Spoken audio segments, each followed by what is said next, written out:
Destiny के साथ हम इंटरफेयर नहीं कर सकते। इन अ वे हनुमान जी बहुत इम्पोर्टेंट एनर्जी है इस साल को फॉलो करने के लिए। पर सर और मारक ग्रह यानी कौन से ग्रह होते हैं ये? जो दूसरा घर होता है ओके। और जो सातवां घर होता है कुंडली का, दूसरा घर और और सातवां सातवां घर। घर, इन दोनों घरों को मारक स्थान कहा गया है। अनफॉर्चुनेटली लोगों का मानना है कि एक एस्ट्रोलॉजर आपकी किस्मत बदल सकता है। ये झूठ है। भारत की कुंडली इस समय बहुत ही प्रबल है। 2025 अशुभ नहीं है और नंबर 9 बिल्कुल अशुभ नहीं है, बहुत ही शुभ नंबर है। वो ये साल बता रहा है कि आप भक्त बनिए किसी के भी। 2025 को अशुभ मानना मेरे ख्याल से बहुत बड़ी मिस्टेक है। मार्स ऐसा प्लैनेट है कि वो आपको बताता है कि मैंने आपको ये एनर्जी, ये ऊर्जा, इतना कोटा दिया। अब आप इस कोटे को यूज कैसे करते हो? तो 9 is a very divine, powerful number. It is a number of endings and beginnings. जब तक शिव एक चीज को अंत नहीं देंगे, तब तक ब्रह्मा जी आके नई चीज क्रिएट नहीं करेंगे। कि अगर ये वर्ल्ड वॉर छिड़ गया, कोई ना कोई, ये एटॉमिक बॉम्ब जिसको आज हम न्यूक्लियर बॉम्ब कहते हैं, जो फार मोर पावरफुल है, वो यूज होगा। India is going to be rising power, will rise to being a superpower. By the time we hit the early 2030s, India will be in एक बहुत ही डोमिनेंट पोजीशन में वर्ल्ड लेवल पे होगा। India को रोकना impossible होगा। साल 2025 2025 एक ऐसा साल जिसने हमारी पूरी दुनिया को हिला कर रख दिया। जब भी हम 2025 ये नंबर सुनते हैं या लिखते हैं तो हमारे दिलो दिमाग में वो सारी घटनाएं याद आ जाती है। वो मासूमों के आंसू, वो चीखे, वो किंकारियाँ। पहलगाम अटैक हो, ऑपरेशन सिंदूर हो, एयरप्लेन क्रैश हो, ऐसे अनगिनत घटनाएं हमारे दिल और दिमाग को दहला देती है। वैदिक शास्त्रों और न्यूमरोलॉजी के हिसाब से ये साल अशुभ माना जाता है। तो अगर ये साल का ये ट्रेलर था तो आने वाला वक्त, ये आने वाला पिक्चर कैसा रहेगा? आज के इस पॉडकास्ट एपिसोड में हम जानेंगे कि क्यों इस साल को अशुभ माना जा रहा है और प्रेडिक्ट करेंगे और सुनेंगे प्रेडिक्शन ये आने वाले साल की। तो आइए शुरुआत करते हैं हमारे आज के इस एपिसोड की। हाय हेलो नमस्कार, मैं आपकी होस्ट माधवी वाडकर आप सभी का नवभारत स्टूडियो में, नवभारत पॉडकास्ट में आप सभी का बहुत बहुत स्वागत करती हूँ। और शुरुआत करते हैं हमारे आज के इस पॉडकास्ट एपिसोड को, जिसमें हम बात करेंगे द ईयर 2025 हमारे लिए कैसा रहेगा। क्या ग्रह, नक्षत्र और न्यूमरोलॉजी की मदद से हम बच सकते हैं ये बुरी घटनाओं से और खुद को प्रोटेक्ट कर सकते हैं? और इन सभी मुद्दों पे बात करने के लिए आज हमारे स्टूडियो में प्रेजेंट है the spiritual innovator doctor Sameer Arora. आइए उनका स्वागत करते हैं और आज की हमारी इस पॉडकास्ट की शुरुआत करते हैं। डॉक्टर समीर अरोरा जी, आपका नवभारत नवराष्ट्र स्टूडियो पॉडकास्ट में बहुत बहुत स्वागत है। Thank you so much, Madhvi ji, for welcoming me in this beautiful studio. बहुत खूबसूरत है, such a happy ambience here. Audience का बहुत बहुत शुक्रिया जो हमें देख रही है, सुन रही है, and it's a real pleasure being here. And it's a great topic. Yes. 2025 बहुत सारी धारणाएं हैं, बहुत सारी बातें हैं, बहुत सारे वीडियोस ऑलरेडी हैं 2025 के बारे में, बहुत सारे वर्जन्स हैं। होपफुली मैं जो यहाँ कहूँगा, एक्सप्रेस करूँगा, शायद वो एक नया पर्सपेक्टिव, शायद एक नई सोच प्रेजेंट कर सकूँ। जैसे आपने कहा सर, बहुत सारे वीडियोस है जी, ऑलरेडी जी, 2025 के ऊपर, जी। बट फिर भी मन में बहुत सारे सवाल आज भी है। हाँ जी। सो आई थिंक आज के इस एपिसोड में उन्हीं सवालों के जवाब में कहीं ना कहीं as a common people, as a viewer मैं ये जानना चाहूंगी। ज़रूर, ज़रूर तो सर। आई बी शुरुआत हैप्पी। करते हैं सर हमारे आज के इस एपिसोड जी, को। तो सबसे पहले सर मैं यही जानना चाहूंगी, द ईयर 2025 जी, मैं कहूँ, अगर मैं जब भी सभी सभी के मन में यही सवाल होगा कि जब भी हम 2025 भी लिखते हैं या दिमाग में भी जब आता है, जी, तो दिल और दिमाग को पूरे हिलाने वाली बहुत सी वो घटनाएं सामने आ जाती है। फिर महाकुंभ हो, भगदड़ हो, पहलगाम, ऑपरेशन सिंदूर, एयर क्रैश, एयरप्लेन क्रैश, ऐसी बहुत सी घटनाएं हैं जो सामने आती है। तो ये सारी घटनाएं मानो सिर्फ एक संयोग था या इसके पीछे कोई गहरा राज छुपा है? देखिए, सबसे पहले तो मैं ये कह दूँ कि डेफ़िनेटली ये संयोग नहीं ओके। है ना? ये this can not be a coincidence. Uh, बहुत सारे physical, tangible, political, global issues हैं जो ट्रिगर करते हैं ऐसे इंसिडेंट्स को। और कहीं ना कहीं एस्ट्रोलॉजिकल पर्सपेक्टिव, मतलब अब मैं ये कहूँ कि ग्रह, नक्षत्र वगैरह वो भी कंट्रीब्यूट करते हैं उस हालात को या तो इंटेंसिफाई करने में या तो ईज आउट करने में। तो ये डेफिनेटली कोइंसिडेंस नहीं है, ये संयोग नहीं है। पर 2025 में अगर आप मुझसे पूछें, यस कैलामिटीज बहुत हुई हैं, और ऐसा नहीं कि कैलामिटीज और आगे नहीं होंगी, पर ऐसा कौन सा साल था जहाँ कैलामिटीज नहीं हुई? अगर हम थोड़ा सा पीछे अगर रिफ्लेक्ट करें, कोविड के तीन वेव्स, मतलब उससे बड़ी कैलामिटी तो शायद वर्ल्ड ने फेस नहीं की, है ना? ये मैं ये नहीं कह रहा हूँ कि इन कैलामिटीज जिनकी आपने बात की, एयर क्रैश हो, वॉर्स हो, पहलगाम ऑपरेशन टेरर सिंदूर अटैक हो, हो, टेरर सिंदूर अटैक हो, हो। फ्लड्स हो या अर्थक्वेक्स हो, कि यहाँ पे जिनकी जानें गई हैं उनके लिए हमें संवेदना, या we should not be compassionate about it, we should feel bad. And जो लॉसेस हैं वो कभी कोई भी फैमिली बेयर नहीं कर सकती, अपने लवेड वंस को लूज करना। तो उन सब के साथ भगवान विष्णु हैं, संभालेंगे सबको। पर हर साल कोई ना कोई किस्म की ये इश्यूज आते ही हैं, मतलब कुछ अच्छे होते हैं, कुछ चैलेंजिंग होते हैं, और इससे पहले ज़्यादा डेवस्टेशन हुई है, अभी भी हो रही है, आगे भी होगी। बट ये साल सिर्फ बहुत सारी थी, जैसे कि नेचुरल डिजास्टर जी हो, पहलगाम अटैक हो, ऑपरेशन सिंदूर हो, पॉलिटिक्स हो, बहुत से अलग अलग चेंजेस हमने सभी एक्सपेक्ट में देखे हैं। जी इन सभी सिचुएशन में हमने जी बहुत अलग अलग देखे हैं। बिल्कुल। और ये it has lot is because of the year, the number of the year 2025, जो बहुत ही एक मैं कहूँगा इंटरेस्टिंग नंबर है। नंबर 9, हम जानते हैं अगर दो दो और 5 को हम जोड़ें तो नंबर 9 बनता है।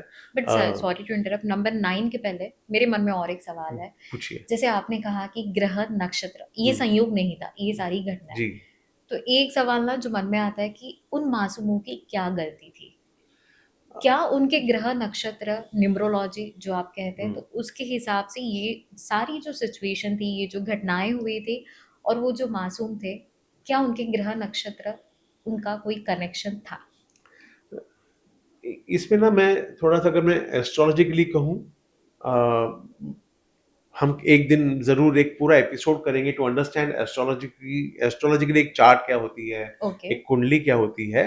पर अगर एक ब्रॉडली मैं चीज एक्सप्लेन करूं तो एक कॉन्सेप्ट है वैदिक ज्योतिष में, मारक ग्रह नाम का कॉन्सेप्ट। मारक। मारक, द वर्ड मारक मीन्स जो मारता है। ओके। और अब मारने को, वर्ड को लिटरली ना लेके ना, मतलब फाइनेंशियल लॉस भी आपको मारता है ना? इमोशनल लॉस, किसी का ब्रेकअप होता है वो भी एक लॉस है, वो भी कहीं ना कहीं आपको मारता है। और फिजिकल डेथ भी मारक, मतलब एक अम्ब्रेला में आती है। तो मारक ग्रह का काम ही होता है हर कुंडली में उस इंसान को, उस व्यक्ति को, उस नेटिव को किसी न किसी तरह की हानि पहुंचाना। लेट इट बी, और सबसे बड़ी हानि तो लॉस ऑफ लाइफ ही है। अब ये जितने आपने इंसिडेंट्स बताए, पहलगाम के, प्लेन प्लेन क्रैश के, क्रैश के। वॉर्स में जो लोग सफर कर रहे हैं, मल्टीपल लोग जब एक साथ किसी हादसे में जिनकी मृत्यु होती है, तो मेरा ख्याल, आपका सवाल यही है ना कि वो उन एक उन्हीं साथ के वो, साथ क्यों हाँ, हुआ? उन्हीं के यस। साथ क्यों हुआ, वो वहां पे क्यों एक क्यों साथ एक इकट्ठा साथ हुए, हुए? और ऐसा क्या था उनके चार्ट्स में। अब ये तो, इसका सही जवाब तो तब मिल सकता है जब उन सबकी चार्ट्स, अगर हम, हमारे पास एक्सेस होता, देखने का डेटा होता, और हम देख पाते कि उनमें कॉमनैलिटी क्या है ना? पर अगर मैं ब्रॉडली इस चीज को डिफाइन करूं तो मैं ये डेफिनेटली कह सकता हूं, उन सबके जो मारक ग्रह होंगे, मारक ग्रह, मारक स्थान के जो मालिक होते हैं, वो कहीं ना कहीं ऐसी पोजीशन में होंगे कि उनकी लाइफ की क्षति, उनकी लाइफ को हानि, एक एक्सीडेंटल डेथ क्रिएट करने की सिचुएशन क्रिएट कर रहे होंगे। पर सर, और मारक ग्रह यानी कौन से ग्रह होते हैं ये? मारक ग्रह, अब जो दूसरा, 12 घर होते हैं कुंडली हाँ। में, जो दूसरा घर होता है ओके। और जो 7वां घर होता है कुंडली का, दूसरा घर और और सातवां 7वां घर। घर, ओके। इन दोनों घरों को मारक स्थान कहा गया है। अच्छा। तो दूसरे घर का मालिक और 7वें घर का मालिक, ये आपको मारक ग्रह की तरह रिजल्ट देते हैं। अब वो हर कुंडली में डिफरेंट होते हैं, हर कुंडली के राशि अलग होती है, वहां पे उस घर में उस राशि का मालिक अलग होता है, उस राशि का मालिक कितना प्रबल है, पावरफुल है, कितना कमजोर है, उस पर क्या दृष्टियां पड़ रही हैं, नवमांश में कैसा है, दशमांश में कैसा है, डिविजन चार्ट्स में क्या परफॉर्म करेगा, क्या नहीं परफॉर्म करेगा, ये सारी चीजें जो है ना, ये फैक्टर इन करनी पड़ती है। तो it's not a easy calculation, बहुत इलेबोरेट कैलकुलेशन है, पर ब्रॉडली आपको समझाने के लिए ये तो यानी मैं अगर हमारी कुंडली देखूं और मेरे ग्रह यानी घर 2 जी और घर 7, इससे मुझे पता चलेगा कि क्या मुझे कोई लॉस होने वाला है जी या नहीं। जी ओके, जी तो it will affect to any loss to me, it will be financial और डेथ आल्सो, राइट? हाँ, it can be any kind of loss and second and seventh के ओनर्स जो हैं वो डिफाइन करेंगे कि आपको किस किस्म का लॉस होगा, आप किस इंटेंसिटी का लॉस होगा। सो सर, जैसे मैंने समझा आपके ये इस आंसर से कि ग्रह घर 2 और घर 7, इससे हम्म। हमें पता चल सकता है कि कुछ लॉस हमें होने वाला है या नहीं है। जी, सेकंड मतलब लग्न से सेकंड हाउस और ओके। लग्न से सातवां घर, ये दो घर के मालिक जो हैं, ओनर्स जो हैं, ग्रह जो हैं उन राशियों के, वो आपको मारक ग्रह की तरह रिजल्ट्स देंगे। मतलब वो आपकी क्षति करेंगे, आपके लिए कोई ना कोई हानि लेके आएंगे, और दशा अंतरदशा में और उनकी स्ट्रेंथ पे डिपेंड करेगा कि इंटेंसिटी क्या है उस लॉस की या उसकी। सर, हाल ही में एक न्यूज़ आई थी शेफाली जी जी, बॉलीवुड एक्टर, जी जी जी जिनके बारे में कि पहले से प्रेडिक्ट कहीं ना कहीं हो गया था कि इनकी डेथ होने वाली है या लॉस होने वाला है। डेथ नहीं कहूंगी, बट जी कुछ ना कुछ लॉस होने वाला है। तो क्या जी अगर ये कुंडली पहले चेक की जाती जी। तो क्या ये सब चीजें नहीं होती?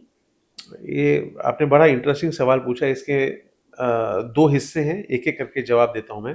पहला हिस्सा तो ये है कि मेरा ये अनुमान है, मेरा मैंने शेफाली जी, गॉड ब्लेस हर सोल, बहुत ही अच्छी कामयाब एक्ट्रेस थी और बहुत अच्छा काम किया था उन्होंने।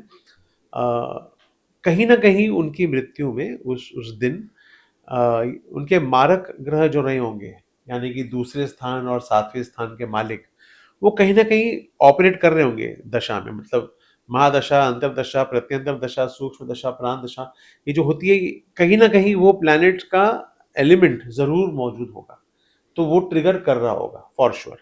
अब आपने जो दूसरा सवाल, जो दूसरा हिस्सा था सवाल का कि अगर ये पहले पता होता। अगर ये पहले पता होता। अब मज़े की बात ये है कि ये मेरी अंडरस्टैंडिंग है, जो मुझे मेरे गुरुओं से एक सीख मिली है, जो समझा है मैंने कि डेस्टिनी के साथ हम इंटरफेयर नहीं कर सकते। ठीक है। अब आप रेट्रोस्पेक्ट में जब आप चार्ट देखेंगे ना, हम्म। शेफाली जी की या किसी भी इंसान की जो हमें इस यहाँ से चला गया हो, आप तब देखेंगे, अरे यार यहाँ तो ऐसी दशा बन रही थी, काश हमने पहले देख लिया होता तो हम उसका कुछ निवारण कर सकते थे। पर सच तो ये है कि आपको वो दशा उस व्यक्ति के चार्ट में पहले नजर ही नहीं आएगी, क्योंकि उन्हें उस वक्त जाना था, है ना? अच्छा। वो तो विधि का विधान था। तो हम भगवान की मर्जी या डेस्टिनी बदल नहीं सकते, रोड मैप बदल नहीं सकते लाइफ का। पर आप, और ये भी मेरे गुरुजी ने सिखाया था, मैंने पूछा था इनफैक्ट गुरुजी से कि कभी-कभी हमें रेट्रोस्पेक्ट में क्यों चलती है पता है, जब हम चार्ट देखते हैं कि अरे ऐसा हुआ था, तब हुआ था, ये तो दिख रहा है चार्ट में, हमने तब प्रेडिक्ट क्यों नहीं किया, मैंने तो ये चार्ट पहले भी देखी थी।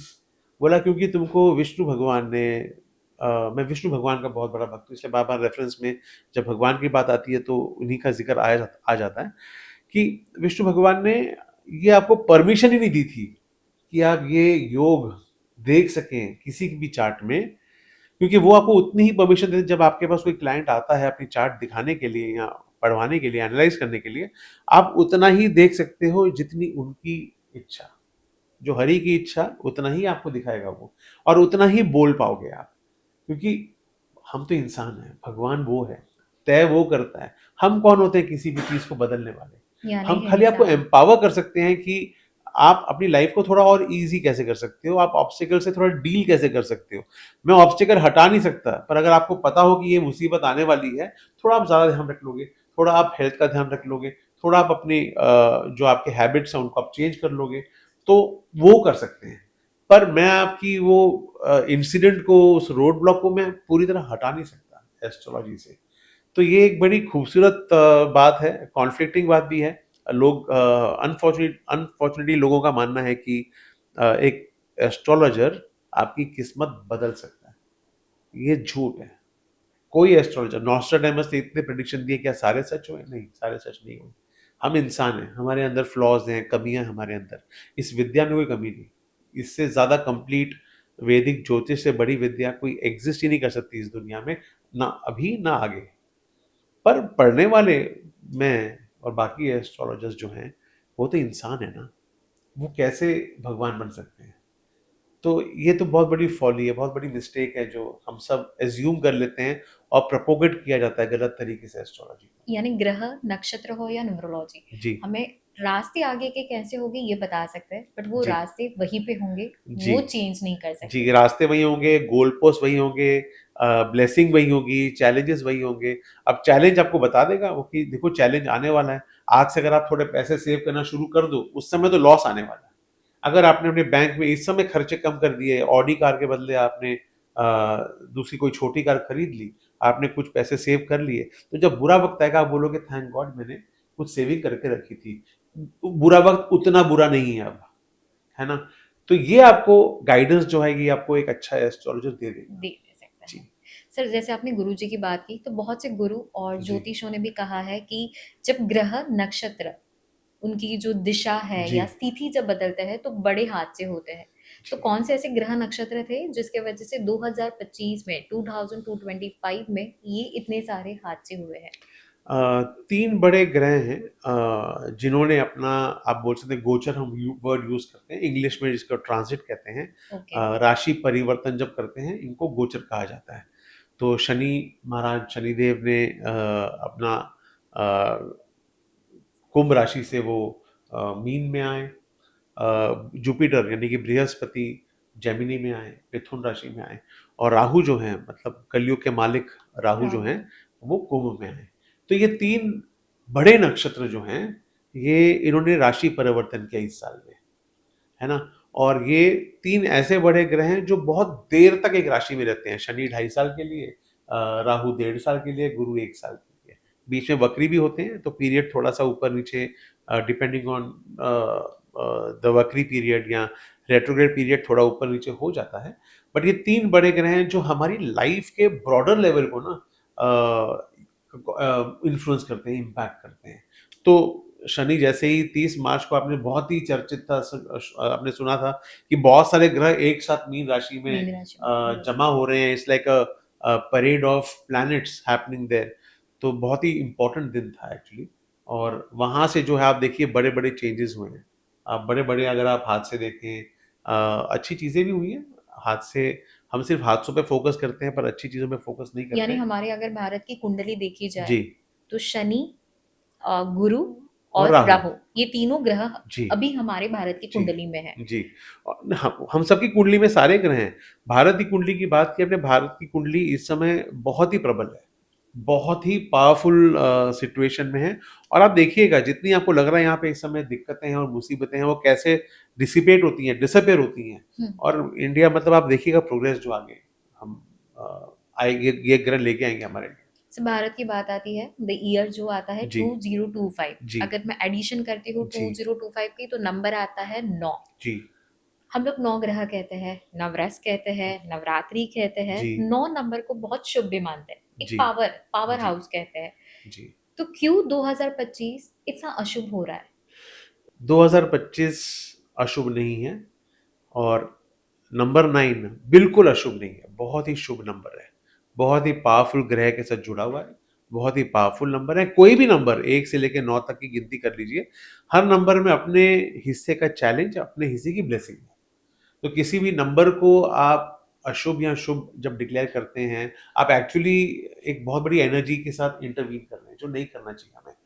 आपने कहा कि इतने सारे हादसे हुए, इतने सारे इंसिडेंट्स हुए। इसके लिए, इन इंसिडेंट्स को, इन हादसों को समझने के लिए 2025 को अगर आप कैलकुलेट करें, हमने पहले ज़िक्र किया था, नंबर 9 आता है। यस, अब नंबर 9 जो है ना, वो मंगल के साथ जुड़ा हुआ है, मार्स। इज़ द ठीक।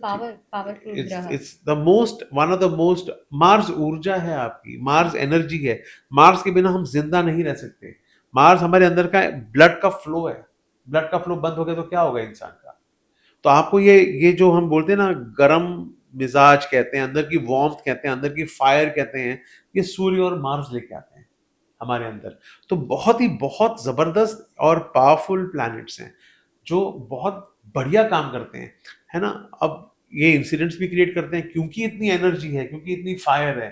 तो इंसिडेंट्स होते हैं। आप देखिए, मैंने इनफैक्ट जनवरी में ही एक पोस्ट डाला था साल के शुरुआत में, जहां मैंने कहा था कि इस साल फ्लड्स, अर्थक्वेक्स और ये सारी चीजें, ऐसी घटनाएं, इन्वेजन्स, मिलिट्री इन्वेजन्स, ये सब होंगी, बट इवेंचुअल रिजल्ट जो है वो अच्छा ही होगा। 2025 को अशुभ मानना मेरे ख्याल से बहुत बड़ी मिस्टेक है, क्योंकि कोई भी नंबर अशुभ नहीं होता, ये शुभ काम भी करेगा। इस साल देखिएगा आप, शादियां भी ज्यादा होंगी, वो तो शुभ काम है।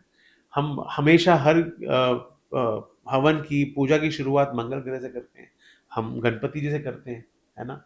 हम तो आप क्या उनको, आप ये कहेंगे कि वो कहीं ना कहीं वो भी मंगल से जुड़े हैं, केतु के मालिक गणपति जी हैं और कार्तिक के मालिक हैं मंगल ग्रह के, तो क्या वो तो भाई थे आपस में। सर थोड़ी सी कड़वी बात करती हूँ, जितना अभी तक मैंने जाना है या जितने भी मैंने इंटरव्यूज देखे हैं या जी पॉडकास्ट में मैंने जी सुना है कि ज्योतिषों ने, नक्षत्रों ने, ग्रहों ने इस साल को अशुभ प्रेडिक्ट कर दिया जी था। और द ईयर 2025 टू ईयर 2029 ये जी ट्रांजिशन पीरियड है करके कहा था। जी बहुत से ऐसे हादसे होंगे जो बदलाव के लिए होंगे और ये सभी जी हादसे बहुत बुरे होंगे। जी। तो मैं एक हिस्से से अग्री करता हूँ कि हम्म। ये 2025 से 2029-30 तक का जो पीरियड है, ट्रांजिशन पीरियड है, उससे मैं टोटली अग्री करता हूँ। और जब भी ट्रांजिशन पीरियड होता है ना, एक मंथन होता है। ओके। आप मानते हैं ना मंथन? मंथन में जब मंथन हुआ था हमारी कहानियों में, माइथोलॉजी में, तब जहर भी तो निकला था। हाँ। जहर का ग्रहण शिव ने किया था, इसीलिए उन्हें नीलकंठ भी कहते हैं, है ना। और अमृत भी निकला था वहां से। तो ये ट्रांजिशन पीरियड में जहर भी आएगा और अमृत भी आएगा। और आप अब शिव जैसे लोग होंगे, जो शिव की एनर्जी होगी, वो इस जहर को ग्रहण करेंगे और अमृत हमको मिलेगा। तो इस ट्रांजिशन पीरियड को मैं बहुत ही खूबसूरत पीरियड मानता हूँ, and I think we are very fortunate that हम ये एक्सपीरियंस कर रहे हैं, ऐसे पीरियड को जहां पे हम हिंदुस्तान को, भारत को, अपने देश को, इंडिया को एक सुपर पावर बनते हुए देखेंगे। सो ये दिस वो वाज द जर्नी होगी। फर्स्ट पॉडकास्ट जिसमें मैं देख के मैं खुद अच्छा फील हो रहा है कि चलो आगे का जो आने वाला पिक्चर है जी। वो अच्छा होगा। अभी से ही अच्छा होगा, आने वाला पिक्चर तो अच्छा होगा। क्या मैं, आपने हादसों की बात की, मैं कहूंगा, देखिए मार्स की बात कर रहे थे, Mars is energy, yes. Mars is military, Mars is soldier, Mars is करेज। एक रिस्क, एक इंसान की रिस्क लेने की जो एप्टीट्यूड होता है या एटीट्यूड होता है, वो मंगल देता है, वो मार्स देता है आपको, है ना। वो हिम्मत मार्स देता है आपको। अब इतने सारे इंसिडेंट्स में अगर ऑपरेशन सिंदूर की सब लेके इतनी चर्चा हो रही है, मैं बोलूंगा वो मार्स की एक्चुअली बहुत ही सही एनर्जी को यूज किया है। वो एक रिस्पॉन्स था, वो इन्वेजन नहीं था। ऑपरेशन सिंदूर एक हादसा हुआ जहां पे हमारे नेबर कंट्री ने एक टेररिस्ट अटैक को इनिशिएट किया, इंडिया ने उसका जवाब दिया और बहुत अच्छा और जवाब बहुत दिया। अच्छा जवाब दिया। तो ये एक सही एग्जाम्पल है कि आप मार्स की एनर्जी को किस तरह करेक्ट तरीके से यूज कर सकते हैं, and I think that is very important जज करने से पहले। अब मार्स की बुरी energy use, Russia Ukraine war, मुझे, ये मेरा पर्सनल ओपिनियन है कि that was a wrong use of Mars, वो एनर्जी का रॉन्ग इस्तेमाल था वो। तो सही एग्जाम्पल भी सामने है, रॉन्ग एग्जाम्पल भी सामने है। मार्स ऐसा प्लेनेट है कि वो आपको बताता है कि मैंने आपको ये एनर्जी, ये ऊर्जा, इतना कोटा दिया है आपकी लाइफ में। अब आप इस कोटे को यूज कैसे करते हो? क्या अच्छी डायरेक्शन के लिए यूज करते हो या बुरी डायरेक्शन के लिए यूज करते हो, या आप पे निर्भर है। एक अच्छी तरह यूज करोगे तो आप लीडर बनोगे, कमांडर बनोगे, जनरल बनोगे उस आर्मी के। अच्छी तरह यूज करोगे, करेक्ट डायरेक्शन में ले जाओगे अपनी एनर्जी को। आप बुरे बनोगे तो आप टेरर एक्टिविटी करोगे, किसी की हत्या करोगे, कोई क्रिमिनल बन जाएंगे आप। उधर भी एग्रेशन और हिम्मत चाहिए क्राइम करने के लिए, और क्राइम रोकने के लिए भी एग्रेशन और हिम्मत चाहिए। एक पुलिस वाला भी मंगल प्रधान व्यक्ति होता है और एक क्रिमिनल भी मंगल प्रधान व्यक्ति हो सकता है। तो आप क्या यूज करते हो, वो चॉइस आपकी है। तो ये साल बुरा नहीं है, ये नंबर बुरा नहीं है, ये नंबर की अपनी एनर्जी है, और कुछ लोग इस एनर्जी को अच्छी तरह यूज कर रहे हैं, कुछ लोग एनर्जी को ठीक से इस्तेमाल नहीं कर रहे। तो यानी ये साल हमारे लिए अच्छा और बुरा दोनों बातें भी सिखा रहा है, ये मैं बता बोल हाँ जी, सकती। बिल्कुल यस। बिल्कुल, ये अच्छा बुरा दोनों आपको। अभी तक के आंसर से ना बहुत से कुछ कुछ ऐसे वर्ड्स है जैसे कि शनि ग्रह, जी सूर्य ग्रह, जी गुरु ग्रह, जी नंबर 2, नंबर 5, नंबर 9। तो एक आम आदमी अगर उनकी ये ग्रह है या हाँ उनके मूलांक 2, हाँ 5 या 9 है, हाँ। तो क्या हमारे लिए ये खतरा है? ये साल हमारे लिए डेंजर या खतरे लायक ये साल है? ठीक है, इससे पहले मैं आपको बता दूं, ये सारे जो आपने मूलांक की बात की ना, सूर्य नंबर ग्रह 1 सूर्य है, चंद्र को नंबर 2 का दर्जा दिया गया है, बृहस्पति को, जुपिटर को नंबर 3, राहु को नंबर 4, बुध को 5, शुक्र को 6, केतु को 7, शनि को 8 और मंगल को 9। यस ये नंबर्स हम जनरली बात करते हैं न्यूमरोलॉजी में इन नंबर्स की। तो आपने भी जो सवाल किया कि हमको क्या इस मूलांक से, 9 नंबर नंबर से से घबराना चाहिए, डरना चाहिए? बिल्कुल नहीं डरना चाहिए। और इसका जवाब कहीं ना कहीं थोड़ा सा जो हमने पहले एक्सप्लेन किया कि आप किस तरह यूज करते हैं एनर्जी को, वहीं से थोड़ा सा हिस्सा यहाँ पे मैं दोबारा रिपीट करूंगा कि आप जिस तरह यूज करना चाहेंगे इस नंबर को, वो आपको वैसा ही रिजल्ट देगा। तो अगर आप इसको अपने दिल में बिठा लेंगे कि मैं इसको डर की तरह यूज करूंगा, तो आपको बहुत डर आएगा। और अगर आप ये करेंगे विश्वास करके कि नहीं, मैं इसको अच्छी एनर्जी की तरह यूज करूंगा, मैं हिम्मत करूंगा, एक राइट अमाउंट ऑफ रिस्क लूंगा अपनी लाइफ में, अपने रिश्तों में, अपने करियर में, अपने प्रोग्रेस में, और वो आपको फिर वैसा ही रिजल्ट देगा, पॉजिटिव रिजल्ट देगा आपको। तो डरना नहीं चाहिए, इस पे विश्वास करना चाहिए हमें, और इसकी खूबसूरती, इसकी एनर्जी को आप साधना की तरह यूज करें, मंगल ग्रह को आप उसकी साधना करें, तो ये नंबर आपको बहुत ही अच्छा रिजल्ट दे सकता है। मुझे ऐसा लग रहा है कि आपके साथ मुझे और एक पॉडकास्ट करना है जिसपे मैं बात करूंगी इन सभी ग्रहों के बारे जी में, कि ग्रह क्या होते हैं, वो कैसे पॉजिटिव और नेगेटिव कैसे इफेक्ट दिखाते हैं, जी और अगर किसी का ग्रह गुरु हो या शनि हो जी, तो कैसे उन्हें बैलेंस करना है और कैसे पॉजिटिवली लीडर बनना है। आई बी वेरी हैप्पी। मतलब ये मेरा फेवरेट टॉपिक है ग्रहों की बात करना, और मेरा ग्रहों को लेके टोटली ओपिनियन जो है बहुत ही डिफरेंट है यूजुअल जो पर्सपेक्टिव आपको देखने को या सुनने को मिलता है उसको लेके। ये सारे ग्रह मेरे लिए तो मेरे परिवार का हिस्सा है। सो व्यूवर्स, आप भी हमें कमेंट्स में ज़रूर बताना कि क्या आप भी चाहेंगे कि कोई एक ऐसा एपिसोड हो जिनमें हम सभी ग्रहों के बारे में इन डिटेल्स बात करें। समीर जी, आपने न्यूमरोलॉजी का वर्ड निकाला। जी 80% लोग आज भी न्यूमरोलॉजी को मानते हैं, जी नंबर को मानते हैं। उसी जी, में से थे एक हमारे हाँ जी गुजरात के चीफ मिनिस्टर विजय रूपानी जी, जी जी, जो मानते थे नंबर 1206, हाँ ये जी उनके लिए लकी नंबर था। जी, मैंने भी सुना है हाँ कि अपनी सारी कार जो व्हीकल्स थे, हाँ, उनका नंबर वो हमेशा बड़े स्पेसिफिकली 1206 1206। 1206 रखते थे, और उनकी मृत्यु अनफॉर्चुनेटली उस दिन हुई। और इसको लेके बहुत सारी धारणाएं हैं, करेक्ट? मतलब आप मुझसे ये पूछ प्रश्न रही यही है कि हाँ, ये लकी नंबर अनलकी नंबर कैसे बन गया। दोबारा मैं कहूंगा ये नंबर अनलकी नहीं था। ये नंबर उनके लिए, अब इतने साल तक वो ये इस्तेमाल करते रहे, सीएम भी बने, इतने अच्छे एडमिनिस्ट्रेटर भी थे, तब तो सब कह रहे थे ये लकी नंबर है। अब एक दिन एक हादसा होता है, आप उसी नंबर को अनलकी ठहरा देते हैं, है ना? नहीं, उनकी मृत्यु से दुख बहुत हुआ। I think he was one of the finest politicians that the country had. एक बहुत ही अच्छे एडमिनिस्ट्रेटर, एंड उनका बहुत ही कमाल का उनका रुतबा और ऑरा था, और उनकी पर्सनैलिटी थी। बहुत लोग प्यार करते थे उनसे, और जिन जो पर्सनल लॉस फील कर रहे हैं उनके जाने से, उन सब के लिए बहुत ही मैं इमोशनल और कंपैशनेट फील करता हूँ। भगवान कृष्ण आपको संभालेंगे आप सबको। पर आते हैं अपने टॉपिक पे। जब आपने ये सवाल पूछा कि वो अनलकी नंबर कैसे बन गया, तो नंबर अनलकी नहीं बना। मेरा मानना है कि बहुत ही अगर इसको हम एक गलत नज़रिए से मिसअंडरस्टैंड ना करें, मैं ये कहना चाहूँगा कि शायद रूपानी जी की सोल को उस दिन मोक्ष मिला। क्योंकि नंबर 9 जो है ना, नंबर 9 अगर आप गिनती करें 1 से लेके 9 तक, आखिरी नंबर 9 है। 9 के बाद 10 आता है, जो फिर से 1 बन जाता है, 1 प्लस 0 करें तो। यस, यानी कि ये नंबर का साइकिल जो है, ये साइक्लिकल है, ये चलता रहता है। अब हम एक माला पढ़ते हैं जब, है ना, रुद्राक्ष की माला पढ़ते हैं या क्रिस्टल की माला लेके जाप करते हैं, उसमें 108 बीड्स होते हैं, है ना? 108 क्यों होते हैं? क्योंकि 27 नक्षत्र हैं, और 27 नक्षत्रों के 4 हिस्से हैं। 27 इंटू 4 108 होता है। तो जब हम एक माला पढ़ते हैं प्रार्थना करते हुए, हम इन नक्षत्रों के सारे हिस्सों को नमन कर रहे हैं। मेरा पॉइंट कहने का ये था कि 108 भी 8 और 1 9 बनता है। Right. So 9 is a very divine, powerful number. It is a number of endings and beginnings. 9 खत्म होता है, तब जाके एक दोबारा आता है, यानी कि 1010 जो एक बनता है। तो जब तक एंडिंग नहीं आएगी ना, नई बिगिनिंग नहीं होगी। तो इसको तो मैं मोक्ष मानता हूँ कि रूपानी जी एक लाइफ के साइकिल के एंड में पहुंचे। अब एक बहुत ही खूबसूरत नया साइकिल शुरू हुआ, उनका 1 नंबर से शुरू होगा। जभी भी उनकी डेस्टिनी में दोबारा आना लिखा होगा हमारे बीच, यहाँ आएंगे, कहाँ आएंगे हमें नहीं पता, पर जरूर आएंगे वो। और जब आएंगे वो एक नंबर लेकर आएंगे अपना, सन का नंबर, सूर्य का नंबर लेकर आएंगे।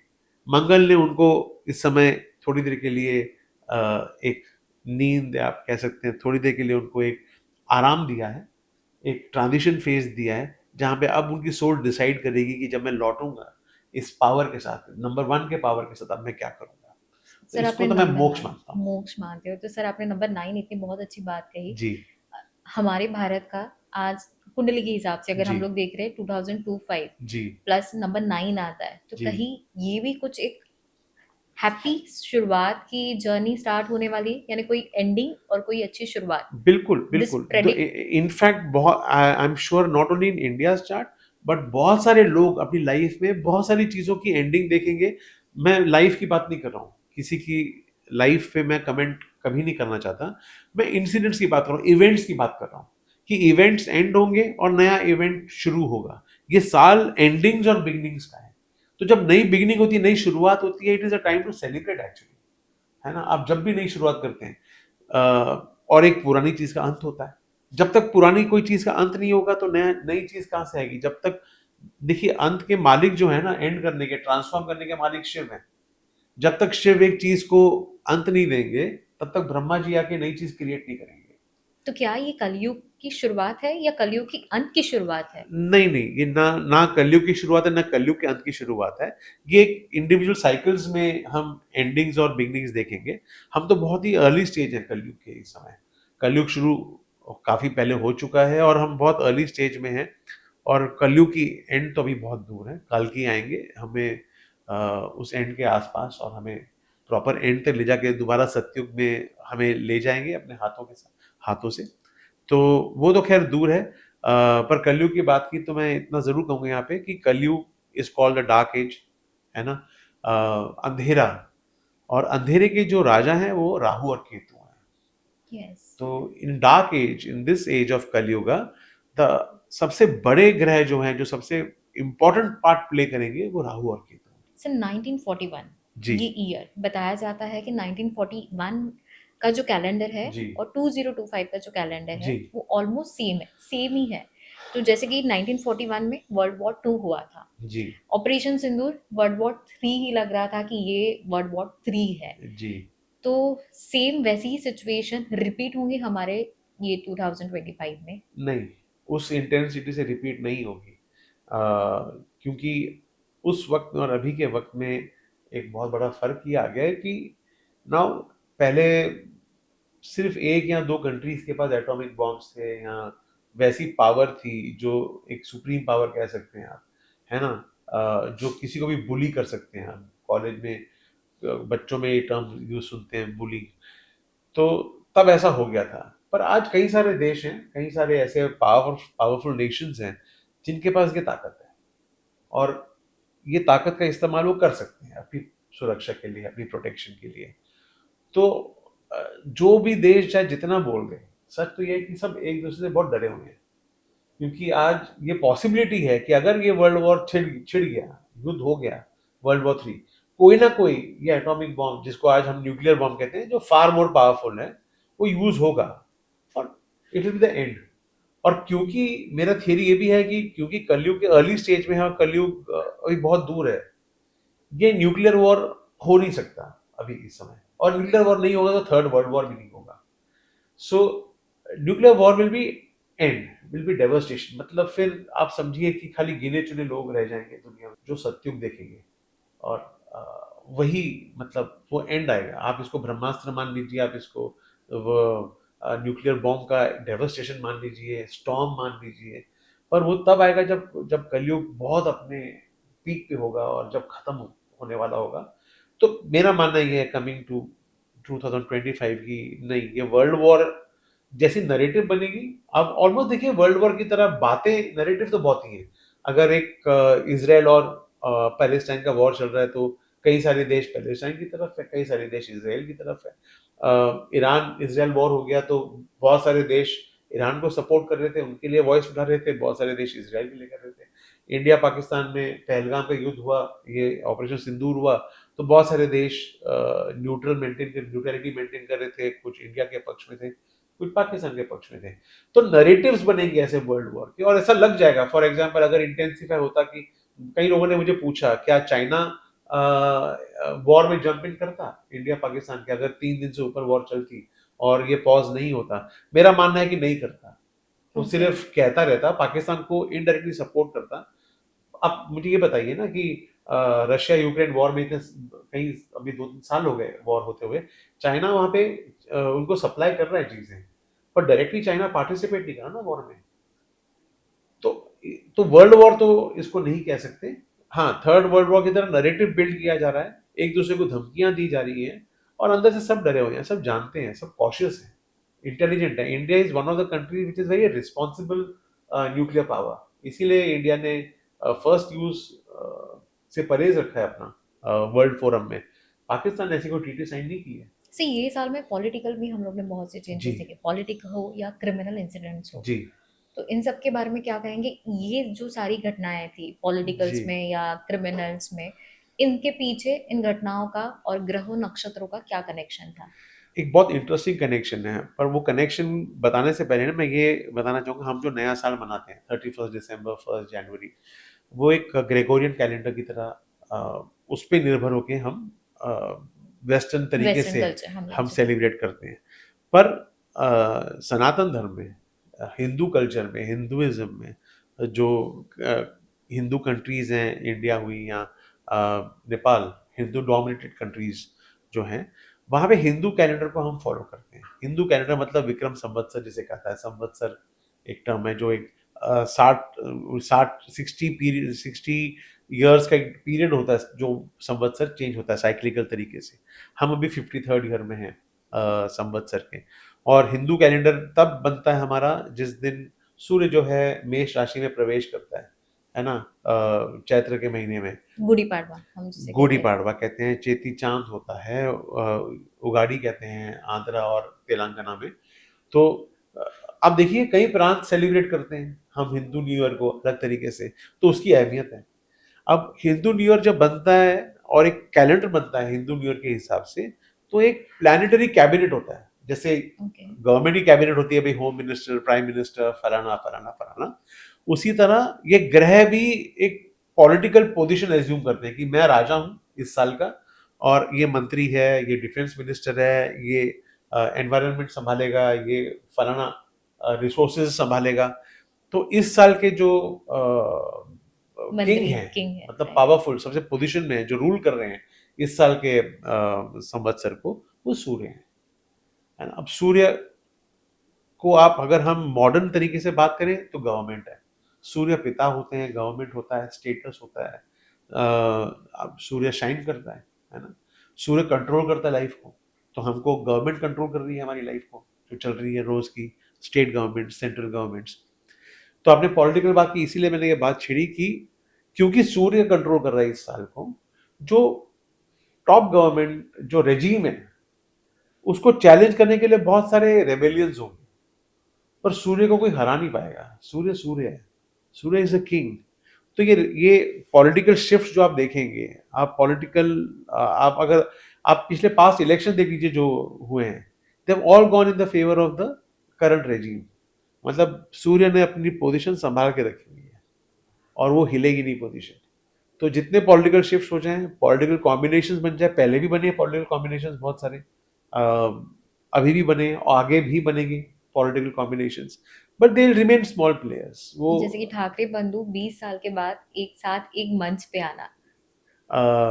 सबसे पहले तो मैं ये कह दूं कि मैं बाला साहेब ठाकरे का बहुत बड़ा फैन हूँ, मुंबईकर हूँ, और बाला साहेब ठाकरे जेन्युइनली, जिनको जो पदवी दी गई है शेर की ना, वो करेक्ट है। करेक्ट है। और उन्हीं के आप कह सकते हैं ऑफस्प्रिंग, माने उन्हीं के छींटे हैं ये सारे, ये जो ठाकरे बंधु हैं, उनकी भी बहुत अलग किस्म की एक रिस्पेक्ट है। एंड इनको एक्चुअली तो एक साथ बहुत पहले आ जाना चाहिए था। बट 20 साल लगे सर, 20 साल क्या लगे इनके इनको। पीछे भी ग्रह नक्षत्र थे कोई? ग्रह नक्षत्र से ज्यादा इनके पीछे पॉलिटिकल मोटिवेशन है at this point in time, ये मेरा मानना है। ग्रह नक्षत्र ने डेफिनेटली अपना एक कंट्रीब्यूशन किया होगा सिचुएशन में, but it is more politically motivated. Everyone is trying to find their relevance and continue being relevant. तो उस चक्कर में अलग अलग पहले महाविकास अघाड़ी भी बनी थी, है ना? जब उसकी रेलेवेंस खत्म हो गई पिछले इलेक्शन में, अब एक नया फॉर्मूला, एक नया रेलेवेंस या वो बनने की तैयारी हो रही है. तो खैर ये पॉलिटिकल, मैं I would like to remain apolitical on this, and I have always been apolitical. ये चीजें होती रहेगी. इसका ज्यादा सिग्निफिकेंस नहीं है एस्ट्रोलॉजिकली, मैं कहूंगा it is more politically motivated. और ये भी बहुत टेम्पररी है. आगे फिर से हम एक्सपेक्ट कर सकते हैं कि ये जो आज जो साथ आए हैं स्टेज पे, दोबारा एक दूरी हो भी सकती है. So you never know. I don't think this is, in my opinion, this is not a permanent arrangement. Okay. और अभी ये इलेक्शन आएंगे, बीएमसी के इलेक्शंस, खैर उसके एक अलग हम can do a show on, we can do a podcast on that, that what astrologically I feel can be the We will do one possibilities. more episode on that topic. Yeah, we will. But आम आदमी के मन में यही है कि ठाकरे बंधु एक साथ रहे जी. और पूरा पॉलिटिक एक ट्विस्ट एंड टर्न हो जाए. जी जी जी. आते सर हमारे आज के इस मुद्दे पे जो मेन था 2025, जिसके जी. लिए आज हम बात करने वाले हैं. अभी तक हम लोग ने बात की कि क्यों ये हादसे हुए, जी. क्यों उनके साथ ही हुए, ये सब सारी बातें हम लोग ने जानी. जी. बट द मेन टॉपिक, ये मेन क्वेश्चन है कि चलो आधा साल चला गया, जी. 6 महीने चले गए, जो होना था वो हो गया. अब आने वाला साल जो है, जो बीच यानी जो बाकी वक्त है, वो कैसा होगा? 28-30 जुलाई के बाद, मतलब ये महीने के लास्ट वीक से आप कैलकुलेट कर लीजिए, और right up to mid September, third week September, there will be थोड़ा सा केओस बना रहेगा. ओके. और जहाँ तक मेरा अनुमान है, एक छोटा सा मतभेद, confrontation with our neighbour as a small extension to Pahalgam can also happen. So, जो योग ऐसे पॉज बन हुआ जाएंगे. था वो शायद फिर से जो दोबारा पॉज हुआ था वो छोटी देर के लिए अनपॉज हो सकता है. इट कैन इवन, ये जरूरी नहीं है कि वॉर जो है फील्ड पे हमेशा लड़ा जाए.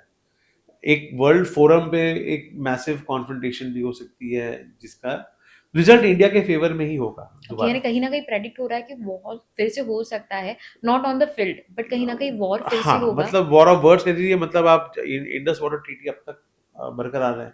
India is still pressurising. मैं एक्सपेक्ट कर रहा हूँ बट ये, जिसमें जीत होगी वो इंडिया की वो होगी. इंडिया की ही होगी. 100% इंडिया की होगी. इनफैक्ट ये टैरिफ वॉर जो चल रहा है, ये आप देख रहे हैं, ये अलग किस्म का एक वॉर है, इकोनॉमिकल वॉर कह दीजिए इसका. इसमें भी eventually India will prevail. India will be in a better position. आप इंडिया की जो आने वाला भविष्यवाणी बाकी, सुनते हैं सर आपसे, इंडिया की भविष्यवाणी हमारी कैसी होगी, कैसे इंडिया कुंडली होगी? इंडिया इसमें कुछ पार्ट भविष्यवाणी है. मतलब भविष्यवाणी बहुत बड़ा वर्ड है, इसमें कुछ Prediction. एस्ट्रोलॉजिकल कैलकुलेशन है.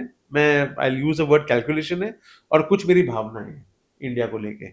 तो ये मिला जुला मिलके मैं कहना चाहूंगा कि India is going to be rising power, will rise to being a super power. By the time we hit the early 2030s, India will be in एक बहुत ही डोमिनेंट पोजीशन में वर्ल्ड लेवल पे होगा. इंडिया को रोकना impossible होगा. India की आवाज को दबाना इम्पॉसिबल होगा. इंडिया विल, और ये आप देखिएगा, ये आई होप ये बात सच निकले. मैं और ये हमारे बच्चे एक्सपीरियंस करेंगे. They will experience a new India. हम सब तो हैं ही करने के लिए, पर उनके लिए I am very happy that they will experience. जो यंगर 20s की जनरेशन है, वो एक अलग बूम देखेगी जब तक हम 2030 में आएंगे.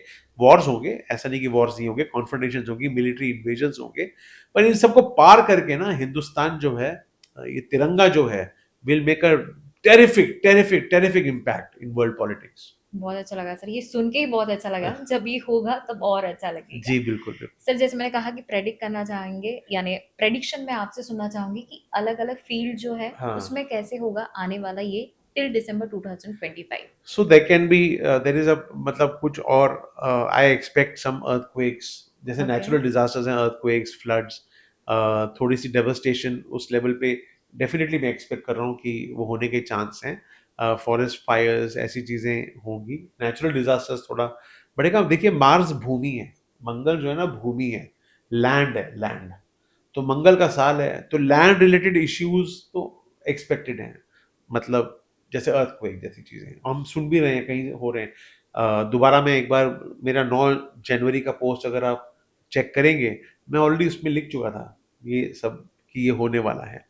तो वो होगा, बट जब तक हम साल के एंड तक पहुंचेंगे, मतलब दिसंबर जैन के आसपास हम जब आ रहे होंगे, तब तक बहुत सारी स्टेबिलिटी आ चुकी होगी, स्टॉक मार्केट स्टेबल हो गया होगा। स्टॉक मार्केट अभी भी ऐसा नहीं कि डाउन ही जाएगा, ऊपर भी जाएगा, नीचे भी जाएगा, एक रोलर कोस्टर है, पर एक डिसेंट मोमेंटम मेंटेन करेगा। पर करेक्ट स्टेबिलिटी और करेक्ट प्रोग्रेस जो है ना, वो आने वाले साल में, हम अर्ली आने वाले साल में एक्सपेक्ट कर सकते यानी 2025 विल बी द हैं। Will be a roller phase, coaster, आप सोच लीजिए। तो रोलर कोस्टर में आप कभी ऊपर होते, कभी नीचे नीचे, होते हैं, हमेशा बट नीचे द नहीं एंडिंग रहते विल हैं। Be the the ending will be always good, happy. Fairy tale ending है। सो जैसे आपने कहा, बहुत सी अच्छी बातें भी बताई कि ये अपकमिंग प्रेडिक्शन जी अच्छे भी है, बट उसी के साथ जैसे आपने कुछ नेचुरल डिजास्टर भी पता है कि जी कुछ बातें ऐसी होंगी कि जो घटनाएं होंगी वो फिर से दोबारा हमारे लिए भी जी टेंशन वाली होगी, खतरे वाली होगी। So as a viewer, as एक आम आदमी, कैसे हम प्रोटेक्ट कर सकते हैं? क्योंकि ना अभी एक मन में डर बैठ गया है कि जी मैं प्लेन का टिकट बुक करूं या ना बुक करूं, क्या मैं कहीं फैमिली के साथ कहीं घूमने जाऊं या ना जाऊं, एक डर सा देखिए बना गया। देखिए प्लेन की टिकट बुक करना नहीं करना, ये बहुत ही पर्सनल ओपिनियन है। और मैं यहाँ पे बिल्कुल नहीं कहूँगा आप प्लेन की टिकट बुक करिए, मैं खाली अपना पर्सपेक्टिव बता रहा हूँ। मैं प्लेन की टिकट बुक करने वाला हूँ, और मैं जहाँ ज़रूरी है वहाँ प्लेन से जाऊँगा। क्योंकि हादसा, एक्सीडेंट तो घर से आप जब निकलते हैं, एक छोटे से आप हम पानी में, गटर में फिसल जाते हैं, कभी रिक्शा से छोटी सी कोई चीज से हादसा हो जाता है, सीढ़ियों से फिसल जाते हैं। हादसा तो कैसा भी हो सकता है, कहीं भी हो सकता है, मृत्यु कहीं भी हो सकती है। तो जो लिखा है वो तो हम वैसे ही नहीं बदल पाएंगे। अगर हम प्लेन में, अगर हमारी लिखी है और प्लेन में ना चढ़े तब भी होगी, और प्लेन में चढ़े तब भी होगी। तो once again it's a personal thing, पर मुझे ऐसा लगता है कि हमें डरना नहीं चाहिए, हमें विश्वास रखना चाहिए। एक हादसा ज़रूर हुआ, बहुत ट्रेजिक था, 242 लोग उस हादसे में, प्लेन हादसे में उनकी मृत्यु हुई। उन सबके परिवारों के साथ हमारे इमोशंस, हमारी प्रार्थना जुड़ी हुई है। पर डर के तो ज़िंदगी नहीं जी जा सकती।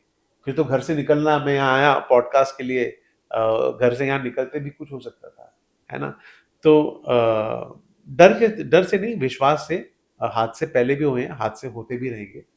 तो I think we should live with courage, move with courage. Sir, दिमाग में और मन में और एक प्रश्न आता है जी कि क्या ये जो साल है ये हमारे कर्मों का फल है? क्योंकि ऐसे कहा जाता है कि इस साल में और आने वाले साल में जो पूजा पाठ करेगा, जो धर्म का पालन करेगा, जी उनके लिए ये सभी साल, यानी वी विल बी प्रोटेक्टेड।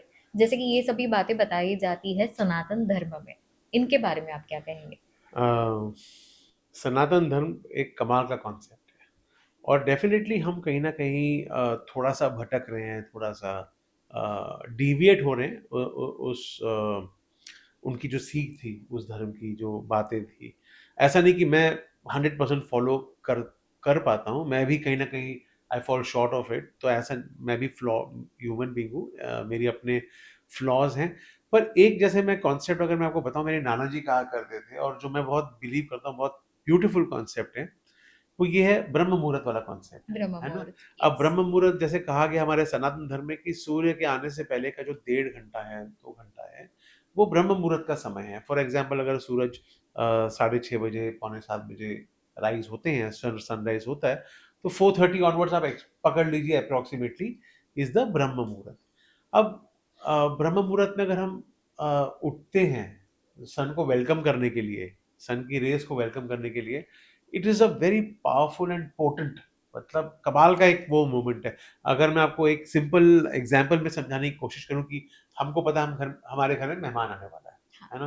अब मेहमान आने का वक्त हमें पता है। अब मेहमान के आने से पहले अगर उनको सरप्राइज देने के लिए हमने एक कारपेट बिछा दिया, उस पे कुछ फूल लगा दिए, एक गुलदस्ता अरेंज कर लिया, दिया जला लिया हमने, और जैसे ही वो मेहमान आया, आपने उसे दरवाज़ा खोला, उसे ये सब देखा, और आपने बड़ी श्रद्धा से, प्यार से, दिल से उनका स्वागत किया, तो मेहमान के चेहरे खुश, पे क्या रिएक्शन होगा, है ना? यस, वेरी वही, हैप्पी। Very happy. वही रिएक्शन सूर्यदेव क्या के मन में होता है जब हम सूर्यदेव को ब्रह्म मुहूर्त में उठकर, नहा के, फ्रेश होके, दिल से उसकी प्रार्थना करके वेलकम करते हैं। सूर्य क्या है? सूर्य एनर्जी है। सूर्य हमें नया दिन देता है।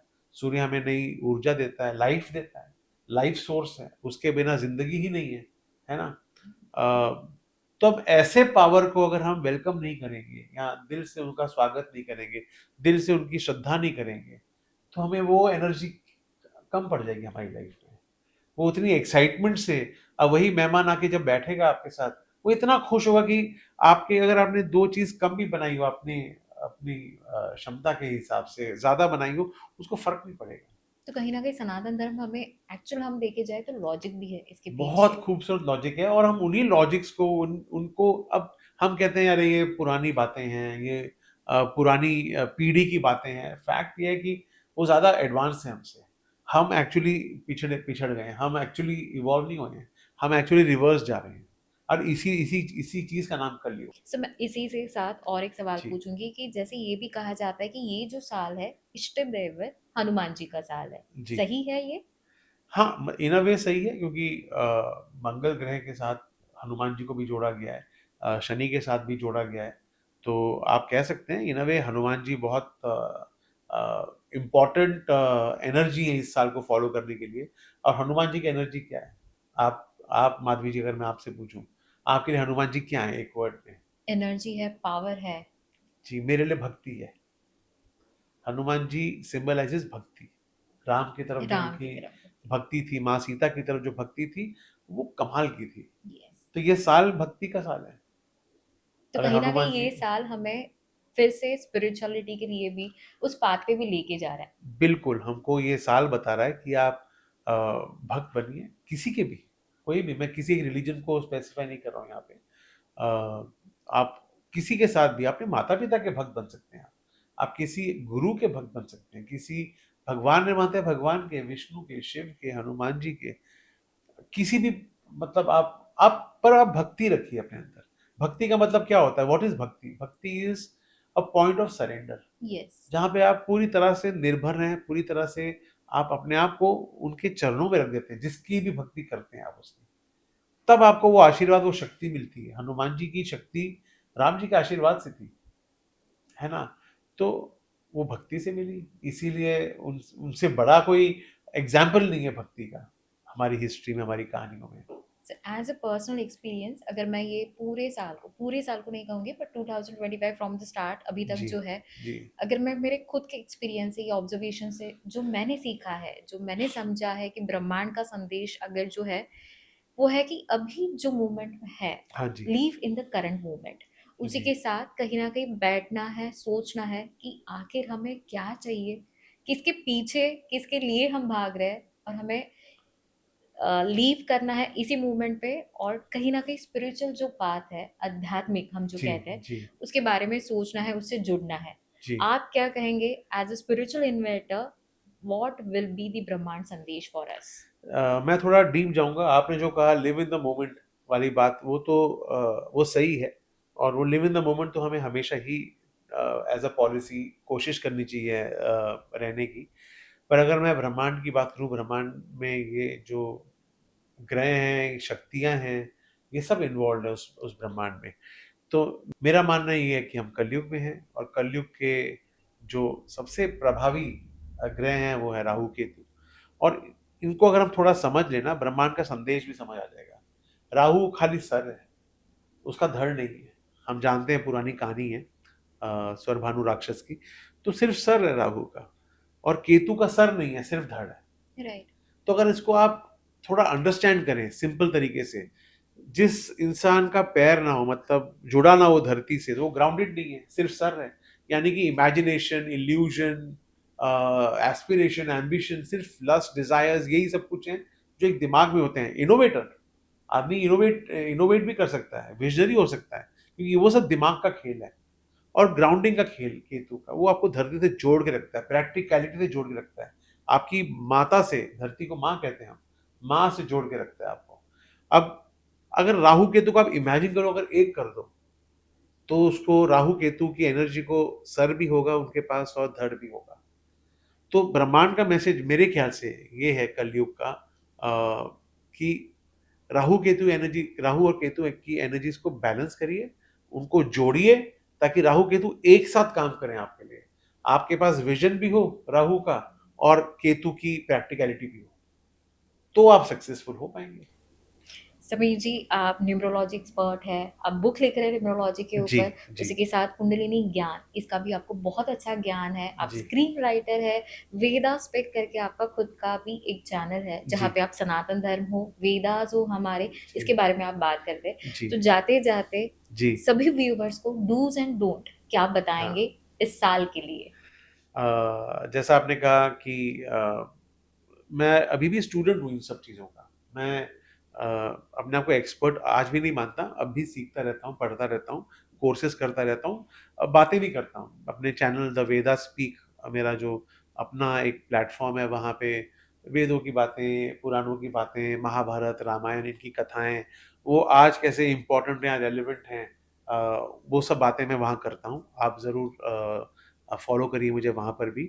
अ, पर मैं ये कहना चाहूँगा कि जो मैं वहाँ पर भी कहता हूँ, यहाँ पर भी मैं रिपीट करूँगा, क्योंकि मेरे ख्याल से वो सार है पूरी लाइफ़ का हमारे, कि ये जो युग जा चुके हैं ना, सतयुग, त्रेता युग, द्वापर युग, और अब हम कलयुग में हैं। ऐसा नहीं कि हम आइसोलेटेड हैं, हम वहीं से आ रहे हैं। हमने सतयुग भी देखा है और हमने वो सारे युग को पार करके हम यहाँ पहुँचे हैं। और वहाँ जो ऋषि और संत थे, जो हमसे कहीं कहीं कहीं ज़्यादा इंटेलिजेंट और पढ़े लिखे थे, उन्होंने जो चीज़ें बनाई हैं सनातन धर्म की, जो बातें हैं पुराणों वेदों उन सब कहानियों में, अगर हम उन कहानियों को उनको आज समझें, उनके वैल्यू सिस्टम को आज हम अपनी लाइफ में ले आएँ, चाहे वो हमारी फैमिली लाइफ में हो, करियर में हो, एथिक्स में हो, अ, हेल्थ वाइज़ आयुर्वेदा की बात हो या जो भी हो, तो लाइफ बहुत बेटर हो सकती है। हम अपने आप को डिटैच ना समझें कि हम त जैसे उस युग में कभी थे ही नहीं। राइट। उस युग की विज़डम को, इनसाइट्स को, पावर को यहाँ लाना इज़ द मंत्र। तो आप ग्रंथ पढ़ें, हमारी हिस्ट्री को रिसर्च करें, थोड़ा वक़्त निकालें और श्रद्धा रखें आप।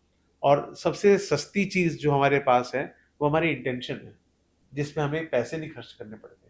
राइट। अगर हम इंटेंशन सही रखें किसी चीज़ के लिए, किसी इंसान के लिए, किसी पावर के लिए, और उस इंटेंशन को हम पावर दें अपने मंत्रों से, जो भी हमें मंत्र पढ़ने हैं, जो भी साधना करनी है, उसपे कोई कॉस्ट नहीं है, उसमें खाली आपकी नीयत चाहिए आपको, आपका इरादा चाहिए आपको और आपकी श्रद्धा चाहिए, आपका बिलीफ सिस्टम चाहिए।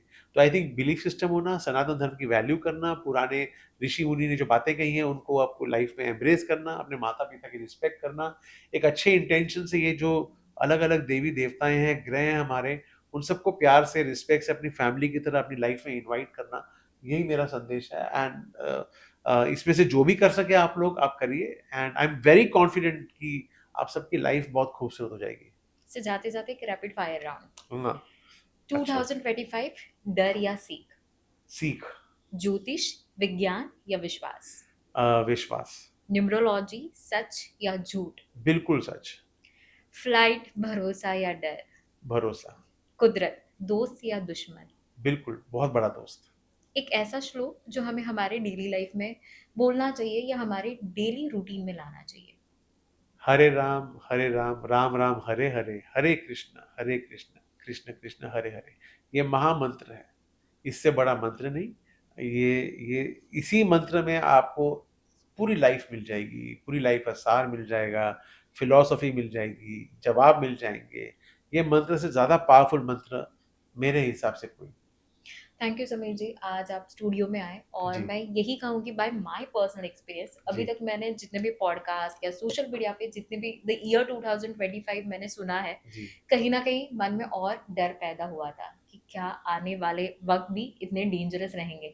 बट आज आपके साथ बात करके एक अलग ही दृष्टिकोण चेंज हुआ है 2025 को देखने का भी जी। और आने वाले वक़्त के लिए भी। और आपके साथ आज बात करके मुझे और बहुत से टॉपिक ऐसे नए निकले हैं कि जैसे न्यूमरोलॉजी हो, हाँ ग्रह जी, हो, हाँ जी। जिनके बारे में मैं और पॉडकास्ट आपके साथ करना चाहूँगी और से ऐसे बहुत से एपिसोड हम करेंगे, जिनमें हम लोग कहते हैं कि बेनिफिशियल कैसे हो सकते हैं और हाँ, कैसे हम लोग लीड कर सकते हैं हमारी खुद की लाइफ में। उसी के साथ न्यूमरोलॉजी जिसके ऊपर आप बुक लिख रहे हैं, तो जी, हमारा मूलांक और भाग्यांक जी, एग्ज़ैक्टली हमें कैसे निकालना है और कैसे हम समझ सकते हैं, जी। लीड कर सकते हैं हमारे न्यूमरोलॉजी के साथ भी। बिल्कुल, बिल्कुल, आपके साथ बहुत सारी एपिसोड्स करेंगे, बहुत सारी बातें करेंगे आपके साथ, हमारी ऑडियंस के साथ एंड आई होप उनको हमारी बातें अच्छी लगें और मैं हमेशा से ही नया पर्सपेक्टिव प्रेज़ेंट करने की कोशिश करता हूँ। मेरी किताब इनफैक्ट न्यूमरोलॉजी पे बेस्ड ज़रूर है, पर न्यूमरोलॉजी के एक नए एस्पेक्ट को टच करेगी, जो इससे पहले कभी किसी ने इस पे बात नहीं की। उस पे मैं बात करूँगा मैं उस किताब के साथ। होपफुली यहाँ पे हम लॉन्च करेंगे किताब को आपसे will try and see if that can happen. तो करेंगे, बहुत सारी बातें करेंगे, ग्रहों पे करेंगे, नक्षत्रों पे करेंगे, स्पिरिचुअलिटी, सनातन धर्म, numerology, political crime, politics, crime, ऐसी सारी बातें जो हमें सोशली रेलेवेंट हैं और जो हमारी लाइफ बेटर कर सकती है, उन सब पे बातें करते रहेंगे माधवी जी। तो व्यूअर्स, आपको आज का ये एपिसोड कैसे लगा ये हमें ज़रूर बताना, और उसी के साथ द ईयर 2025 आपके लिए श्राप या वरदान, ये भी हमें कमेंट्स करके ज़रूर बताना। ऐसी और मुलाकातों के साथ और एपिसोड के साथ और नॉलेजेबल इन्फॉर्मेशन के साथ मिलते रहेंगे दोबारा। तब तक के लिए मैं माधवी वाडकर नवभारत मुंबई से आप सभी का धन्यवाद करती हूँ। मैं समीर अरोड़ा आप सब व्यूअर्स को धन्यवाद कहता हूँ। Thank you.